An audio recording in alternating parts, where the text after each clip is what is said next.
The signal from my Spidey tracer is getting weaker. I better move before I lose it completely. Hello everyone and welcome back to Let's Play Spider-Man 2 Enter Electro. In the last part, after we saved the pilot of that plane in Hangar 18, or whatever the hell number it was, a helicopter escaped from us, which we are now chasing in this level, which has the gimmick of the signal strength. Essentially, if you lollygag too much in one area, the signal strength will start to decrease, and if it empties all the way, you lose. Also, on this building, on all difficulties, there is the comic for the stage. That is Amazing Spider-Man number 185. The signal strength could have been a much more annoying gimmick. However, it goes down at a pretty slow pace. If you backtrack, it ends up going down faster because, technically speaking, the helicopter is moving through the level.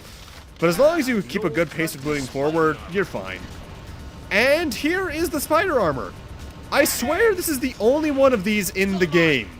Like in the first game, this is more or less a second health bar. However, you cannot replenish the spider armor's health. Think of it sort of like the shields from Star Fox 1, I guess is a good way to compare it. There might be more of these in the game, but as far as I can recall and have seen, this is the only one. A bit annoying because I think more of these would have made the game a lot more playable compared to what it is now. Not that the game's unplayable, but I guess fair is the better word, not playable. Because this game can get a bit at times. Thankfully, in the case for some reason you're really good at avoiding taking hits, the spider armor does carry with you between levels. Overall, though, there's not much to worry about in this stage as long as you keep moving forward. You can even ignore most enemies, and you can just make it to the end just fine. The only reason I end up fighting a lot of enemies along the way is mostly just because a lot of them either have health pickups they can carry, or sometimes there's some near some web cartridges I want to pick up that I would rather just deal with and not get shot by accidentally. Plus, given the fact that a lot of enemies, if not every enemy from my memory in this game, has projectile attack, I'd rather not get shot out of the midair, which can happen. Rarely, but it can. Plus, in at least one occasion in this level in particular, I think there's a case where you need to take out an enemy, otherwise a crane won't rotate to the correct orientation. So, something I forget if I mentioned in the first Spider-Man game is that this game does have a password option, which is mostly just used for cheat codes, as many games of the era did.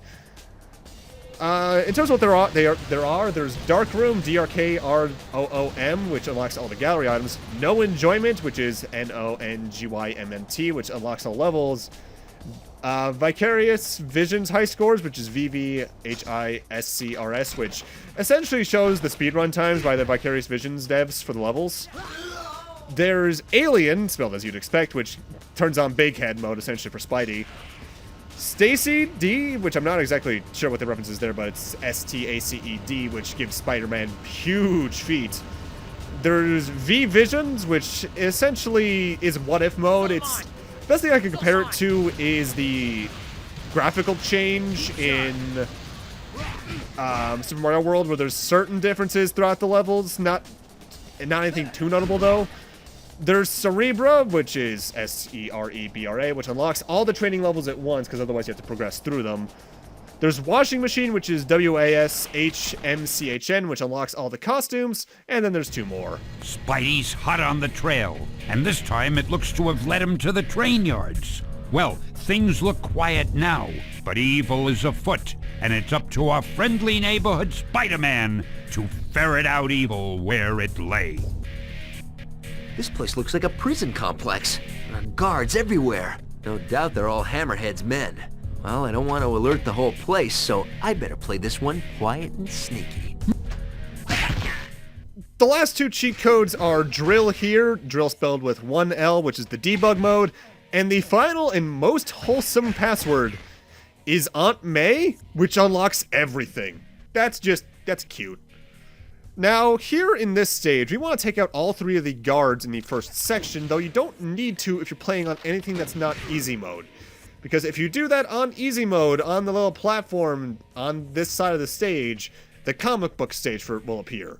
That is, I believe, Spectacular Spider-Man number 157. And another little thing that this game has that the first game didn't from memory involves the costumes, because as I mentioned before, each of the costumes has little abilities for it, some little exclusive things.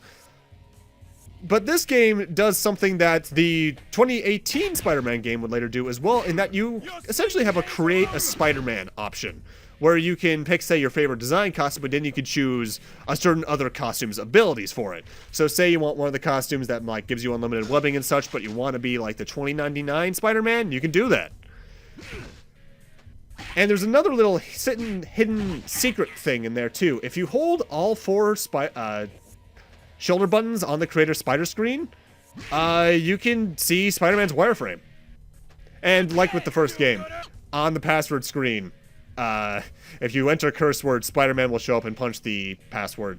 That also applies to name application for save files. In fact, I don't think I ever show off the save screen in this playthrough, but I ended up doing that just to see what I would get. And my save file is named Bunny due to that little curse filter. At this point, we're technically near the end of the level, but we still have a good bit to go through because it's time for the main gimmick. Nuts! Electronic doors! I'll have to turn on the power to open them. And there goes the spider armor. We're never seeing it again. The main gimmick with this stage is that we have to interact with this thing over here.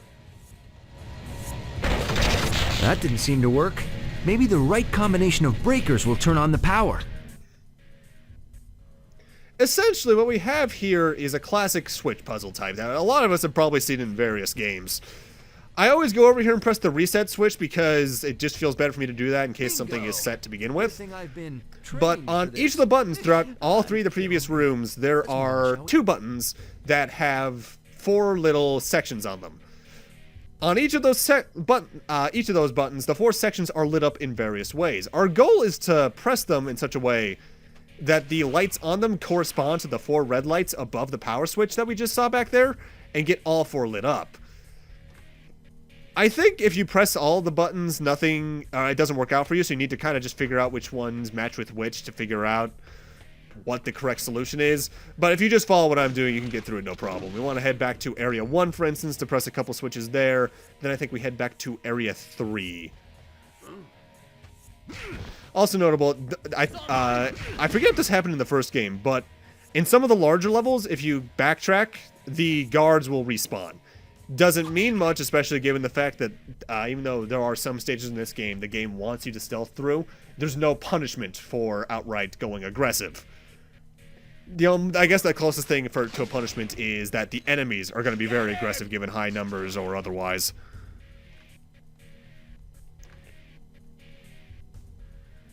Overall, this stage is a cool concept. I think it's a bit too repetitive for its own good, just because you have to backtrack back and forth through essentially the same level design, copy and pasted 3 times. But, whoa. I guess that's the thing I should have mentioned. In this stage and in the next one, in fact, in any stage in general, really, but this is the first one where it really comes into play. If you punch an enemy under something that they won't be able to get out of, like the trains, they just die instantly. Which, you know, it makes sense from a programming perspective, because then that could, say if the enemy tried to move through an immovable object, that could potentially cause some crashes, I would assume. They probably mostly did that in the case that there's rooms where you need to take out all the enemies, and if they get stuck under something, well, then you can't punch them, can you? With that, though, all 4 of the lights on the power switch are pressed, which means we can just head over there, press it, and then exit to the next stage. Which is probably one of my least favorite stages in the game, not due to actual difficulty or anything, I just think it's a bit tedious. Well, as Edison said when he discovered electricity, ow!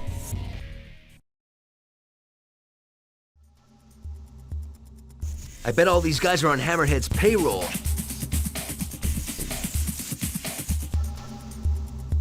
Wonder if Hammerhead provides his goons with medical and dental. How thoughtful, Spider-Man. Now, our goal here is to get to that door release button. However, ultimately, there's just going to be some enemies in our way. The main gimmick of this stage isn't going to show up for a little bit still. Now, a few minutes ago, I mentioned What If mode, and said that it was essentially just a Super Mario World seasonal change with a lot of texture differences. And while there is that, there are some outright changes and weirdnesses that are just around there. For instance, in the Rooftop by Night stage earlier, I think this was the last part, there was a... No, actually, this may have been 2 parts ago, I forget. There's a giant banana at some point in this stage that if you jump onto it, will take you all the way to the points where the 3 machine guns we had to take out were. Back in the warehouse stage where we had to take down all the enemies, all the barrels there are changed into soup cans. And I think the boxes changed to presents with bows on top. There's a few new Spider-Man quotes in the Shocker boss fight. During the smokescreen level, there's flat bananas instead of newspapers around. Back in the plane stage, the barrels are changed to light bulbs, but they don't change the way they function in the actual HP bar. And there's gonna be more, but I'll mention them when we get to each individual change. When we press this switch, it's just going to open the door number 1, which is behind us and to the left with Spider-Man's current orientation. Heading through there is going to bring us to the roundhouse, which is where we're going to find the main gimmick for this stage. Well, technically, I'll get more into that in a moment. Also, this is another stage where the Freon webbing shows up. It doesn't show up too often, but I always recommend grabbing it when you can, because the thing is with the specialty webbings is that they act as an extra web cartridge, even though it doesn't change the actual web cartridge number. Now, in this switch room, which is not the roundhouse, I'm sorry, I'm thinking ahead a little bit, we want to press all 3 switches, even though I think to progress you only need to press, I believe it's the door, the switch to door 2. Door's jammed. Because door 1 is jammed. Door 3, yeah, door 2 is the one you want to press, and door 3, I believe, is technically already open. The reason we want to press all 3, even though only one of them helps us, is because it's related to the comic book for the stage. We'll get more into that later. Now, a very interesting thing about both of those PlayStation Spider-Man games is I think their speedruns are marvels to watch, especially in terms of the length, because let me put it like this. Each video in this series is roughly around 20 minutes long. This world record for this one's 30 minutes. Seems like I'm always missing my train.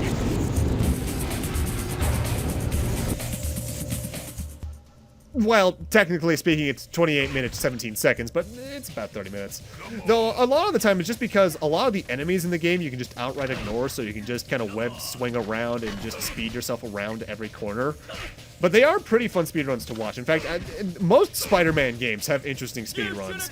Though I've yet to check out the ones for the 2018 game, which I absolutely love. I don't think I've actually mentioned that game much this playthrough, given the fact it's the most recent Spider-Man game I've played for this channel, and the most recent Spider-Man game that got released chronologically. That grammar didn't make sense, but you get what I mean. Hopefully. But the 2018 Spider-Man game is really good. I haven't played the DLC yet. I need to really pick that up. But I found the game overall just to be fantastic. Getting that platinum can be a bit tedious, I admit, but thankfully, even though there's new trophies available to it just due to like the New Game Plus updates and such, the main game didn't take me too long. I think the Taskmaster stuff is what took me the longest. Yeah, that sounds about right. Either way, coming up here, we have another one of these switch rooms, and we want to press all 3 of them once again. You only need to press the door number 7 switch, but we still want to press all 3. That closes, I believe, the way we came in from. This next one's gonna open up a new door for us to get back to the roundhouse with. More guards. And door 7's gonna open the way forward. However, upon opening all 6 switches, the comic book for this stage spawns back towards the roundhouse, so we'll be getting that in a moment. However, I should note, the comic book to this stage is exclusive to normal mode difficulty. That feels kind of redundant to say, doesn't it? Normal mode difficulty, normal mode, normal difficulty. Normal mode difficulty is kind of a weird phrase. Mind you, I say that, but there's all sorts of phrases that don't make grammatical sense outside of games, like... For people, we wouldn't see we need more health. We'd say we need more vitality or I need to get better. Need more health, as health as a noun only makes sense in forms of entertainment. You know what I mean? By the way, now that we're back in the roundhouse, we can head through door number 7 to exit. However, if we head back towards door number 3, the comic book for this stage has spawned behind this train. This is, I think, Peter Parker Volume 2, number 22? And now we can just head to door number 7 and exit the stage.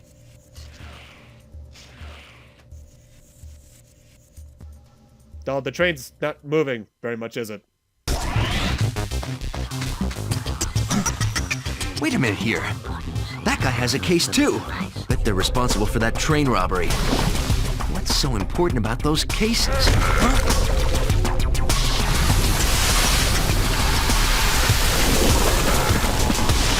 Huh? Mother...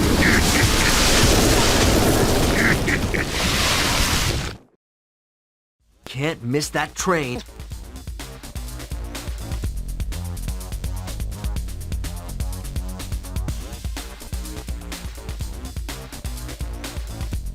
No way am I letting you go!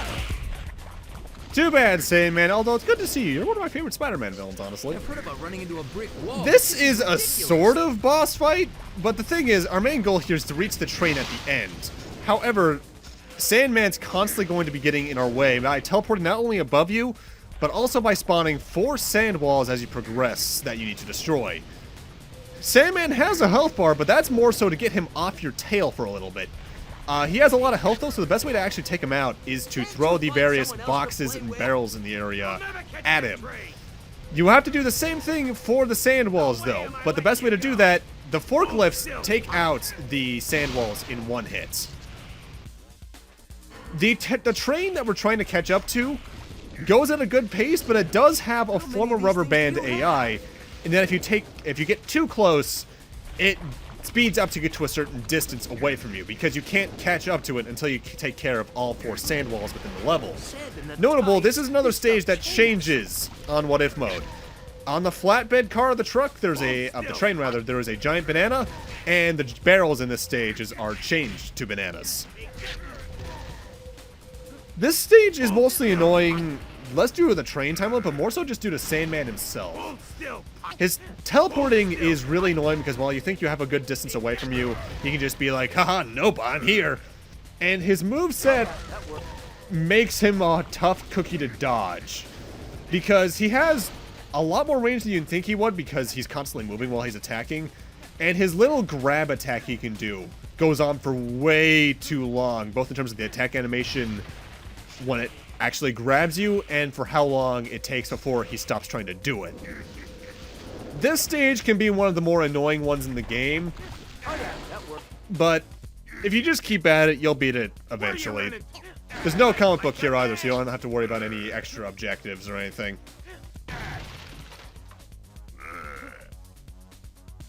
Although, I like that sound effect you just made there where he sounds like he's burping. The 4th wall is the only one I recommend you take Sandman out during, because the distance from any item, especially the forklift, to the sand wall, I think is a bit too great to make without him catching up to you. So I guess that's where the boss fight for the stage is, but even then, that feels like a bit of a stretch. Either way, just catch up to the train, and you win. All aboard!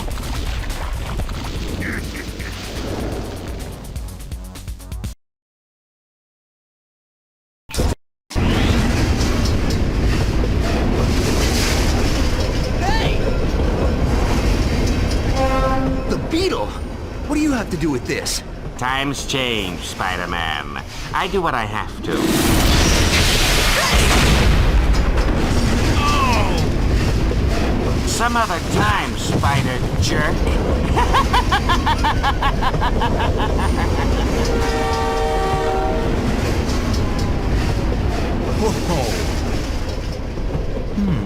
And what's this? Looks like Spiderella's going to the ball. That totally wasn't Darren Norris just plugging his nose and talking into a cup. You cannot convince me otherwise. Either way, with that, I'm going to need to end this off here. Thank you guys for watching, and in part 4, I guess we're going to party. See you guys then.